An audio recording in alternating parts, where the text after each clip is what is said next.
जय श्री राम। आज हम बालकांड का प्रथम सर्ग शुरू करेंगे और प्रथम सर्ग में ही नारद जी क्या करते हैं, वाल्मीकि मुनि को संक्षेप में पूरी रामचरितमानस सुना देते हैं। तो आज हम वही अध्याय पढ़ेंगे और जो पूरी रामायण एक बहुत बड़ी ग्रंथ है उसको हम पूरे संक्षेप में एक अध्याय के अंदर पूरी रामायण पढ़ेंगे। तो शुरू करते हैं। तपस्वी वाल्मीकि जी ने तपस्या और स्वाध्याय में लगे हुए विद्वानों में श्रेष्ठ मुनिवर नारद जी से पूछते हैं। उनसे क्या बोलते हैं? कहते हैं कि इस समय इस संसार में गुणवान, वीर्यवान, धर्मज्ञ, उपकार मानने वाला, सत्यवक्ता और दृढ़ प्रतिज्ञ कौन है? सदाचार से युक्त, समस्त प्राणियों का हित साधक, विद्वान, सामर्थ्यशाली और एकमात्र सुंदर पुरुष कौन है? मन पर अधिकार रखने वाला, क्रोध को जीतने वाला, कांतिमान और किसी की भी निंदा नहीं करने वाला कौन है? तथा संग्राम में कुपित होने पर किससे देवता भी डरते हैं? महर्षि, मैं यह सुनना चाहता हूँ, इसके लिए मुझे बड़ी उत्सुकता हुई है और आप ऐसे पुरुष को जानने में समर्थ हैं, तो हमें बताइए। ये वाल्मीकि जी पूछते हैं नारद जी से। तो महर्षि वाल्मीकि के इस वचन को सुनकर तीनों लोकों का ज्ञान रखने वाले नारद जी उन्हें संबोधित करके कहते हैं, अच्छा सुनिए। और फिर प्रसन्नतापूर्वक कहते हैं, मुने, आपने जिन बहुत से दुर्लभ गुणों का वर्णन किया है उनसे युक्त पुरुष को मैं विचार करके कहता हूँ, आप अच्छे से सुने। इक्ष्वाकु के वंश में उत्पन्न हुए एक ऐसे पुरुष है जो लोगों में राम नाम से विख्यात है।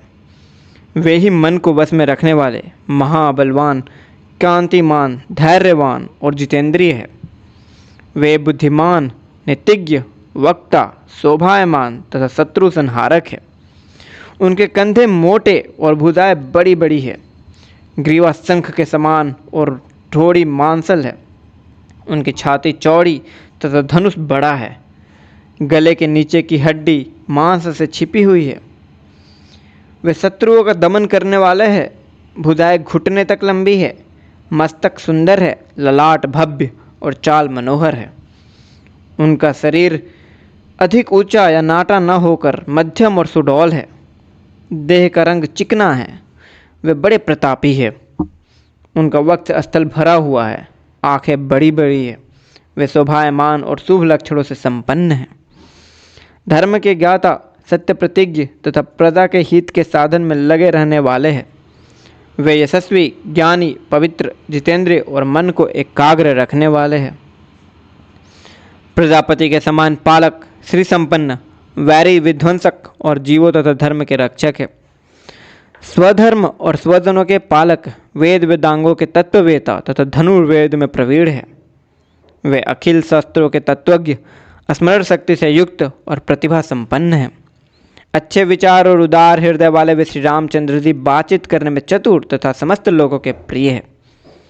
जैसे नदियाँ समुद्र में मिलती है, उसी प्रकार सदा राम में साधु पुरुष मिलते रहते हैं। वे आर्य एवं सब में समान भाव रखने वाले हैं। उनका दर्शन सदा ही प्रिय मालूम होता है। संपूर्ण गुणों से युक्त वे श्री रामचंद्र जी अपनी माता कौशल्या के आनंद बढ़ाने वाले हैं। गंभीरता में समुद्र और धैर्य में हिमालय के समान है। वे विष्णु भगवान के समान बलवान है। उनका दर्शन चंद्रमा का के समान मनोहर प्रतीत होता है। वे क्रोध में काल अग्नि के समान और क्षमा में पृथ्वी के सदृश है। त्याग में कुबेर और सत्य में द्वितीय धर्मराज के समान है।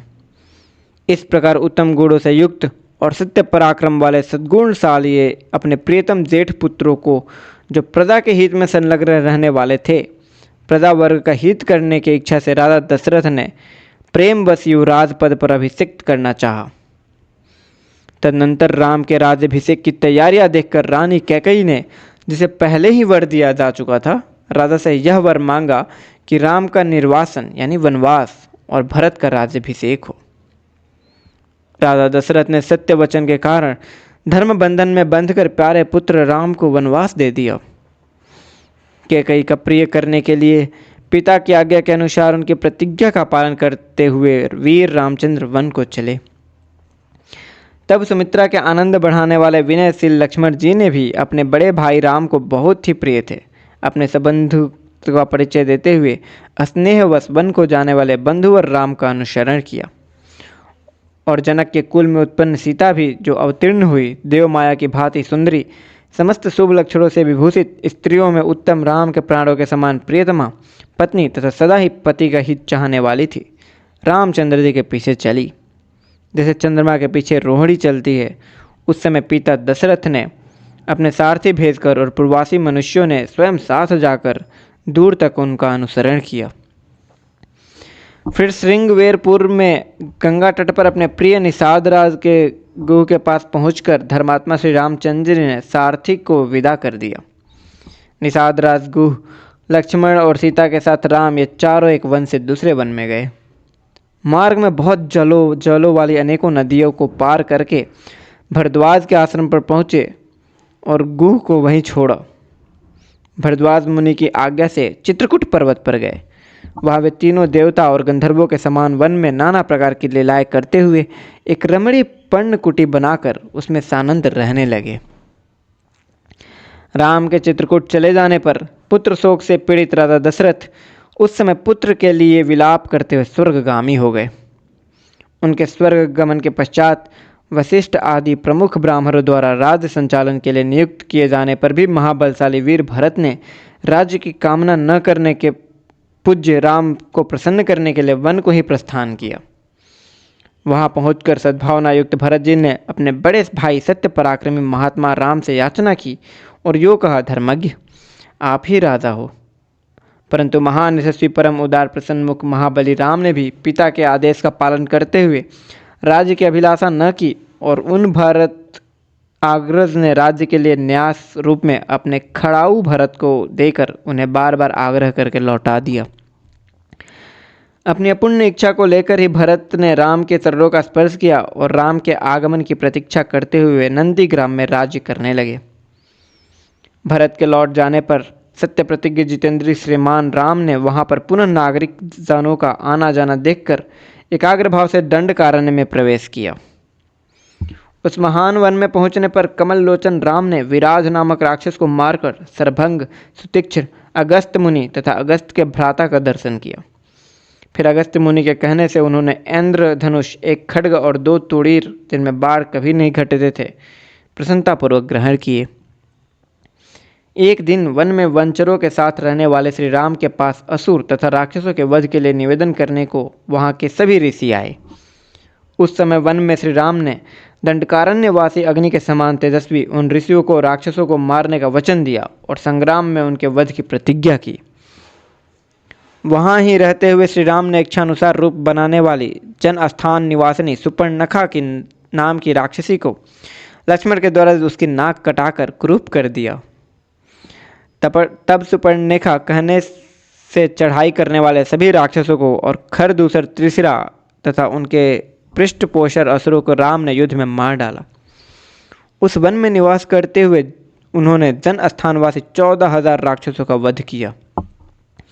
तदनंतर अपने कुटुंब का वध सुनकर रावण नाम का राक्षस क्रोध से मूर्छित हो उठा और उसने मरीच राक्षस से सहायता मांगी। यद्यपि मारीच ने यह कहकर कि रावण, उस बलवान राम के साथ तुम्हारा विरोध ठीक नहीं है, रावण को अनेकों बार मना किया, परंतु काल की प्रेरणा से रावण ने मारीच के वाक्यों को टाल दिया और उसके साथ ही राम के आश्रम पर गया। मायावी मरीच के द्वारा उसने दोनों राजकुमारों को आश्रम से दूर हटा दिया और स्वयं राम की पत्नी सीता का अपहरण कर लिया। जाते समय मार्ग में विघ्न डालने के कारण उसने जटायु नामक गृध का वध किया। तत्पश्चात जटायु का आहत देखकर और सीता का हरण सुनकर श्री रामचंद्र जी शोक से पीड़ित होकर विलाप करने लगे। उस समय उनकी सभी इंद्रियां व्याकुल हो उठी। फिर उसी शोक में पड़े हुए उन्होंने जटायु गृध का अग्नि संस्कार किया और वन में सीता को ढूंढते हुए कबंध नामक राक्षस को देखा, जो शरीर से विकृत तथा भयंकर दिखने वाला था। महाबाहु राम ने उसे मारकर उसका भी दाह किया, अतः वह स्वर्ग को चला गया। जाते समय उसने राम से धर्माचार्य सबरी का पता बतलाया और कहा, रघुनंदन, आप धर्मपरायण सन्यासिनी सबरी के आश्रम पर जाइए। शत्रुहंता महान तेजस्वी दशरथ कुमार राम सबरी के यहाँ गए। उसने इनका भली भांति पूजन किया। फिर वे पंपासर के तट पर हनुमान नामक वानर से मिले और उन्हीं के कहने से सुग्रीव से भी मेल किए। तदनंतर महाबलवान राम ने आदि से ही लेकर जो कुछ हुआ था वह और विशेषतः सीता का वृतांत सुग्रीव से कह सुनाया। वानर सुग्रीव ने राम की सारी बातें सुनकर उनके साथ प्रेम पूर्वक अग्नि को साक्षी बनाकर मित्रता की।